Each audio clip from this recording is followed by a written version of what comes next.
ប្រធានាធិបតីអាមេរិកលោកដូណាល់ត្រាំនៅថ្ងៃអង្គារបានថ្លែងថាប្រទេសរុស្ស៊ីគួរតែយល់ព្រមធ្វើសន្តិភាពជាមួយអ៊ុយក្រែនហើយលោកត្រៀមខ្លួនជាស្រេចក្នុងការជួយសម្របសម្រួលការលើកឡើងនេះធ្វើឡើងបន្ទាប់ពីមេដឹកនាំក្រុម7បានជួបប្រជុំជាមួយប្រធានាធិបតីអ៊ុយក្រែនលោក Volodymyr Zelensky ក្នុងប្រទេសបារាំងនេះបើតាមការចេញផ្សាយដោយទីភ្នាក់ងារសារព័ត៌មាន Reuters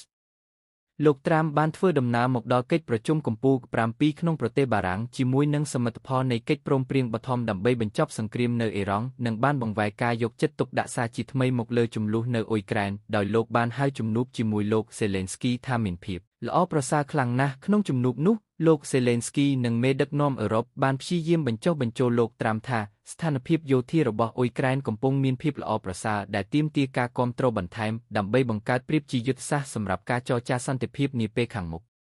គួរបញ្ជាក់ថាការិយាល័យប្រធានាធិបតីអ៊ុយក្រែនបានចែករំលែករូបភាពនៃការសន្ទនាក្រៅផ្លូវការរវាងលោក Zelensky ជាមួយលោកត្រាំនិងរដ្ឋមន្ត្រីការបរទេសអាមេរិកលោក Marco Rubio មុនពេលមានជំនួបផ្លូវការទ្វេភាគីរវាងប្រមុខរដ្ឋទាំងពីរឆ្លើយតបនឹងសំណួរអ្នកសារព័ត៌មានលោកត្រាំបានសង្កត់ធ្ងន់ថាខ្ញុំនឹងធ្វើអ្វីគ្រប់យ៉ាងតាមដែលអាចធ្វើទៅបានមានយុវជនវ័យក្មេងជាច្រើនអ្នកទាំងសងខាងកំពុងស្លាប់នៅលើសមរភូមិដូច្នេះរុស្ស៊ីគួរតែយល់ព្រមធ្វើកិច្ចព្រមព្រៀងសន្តិភាព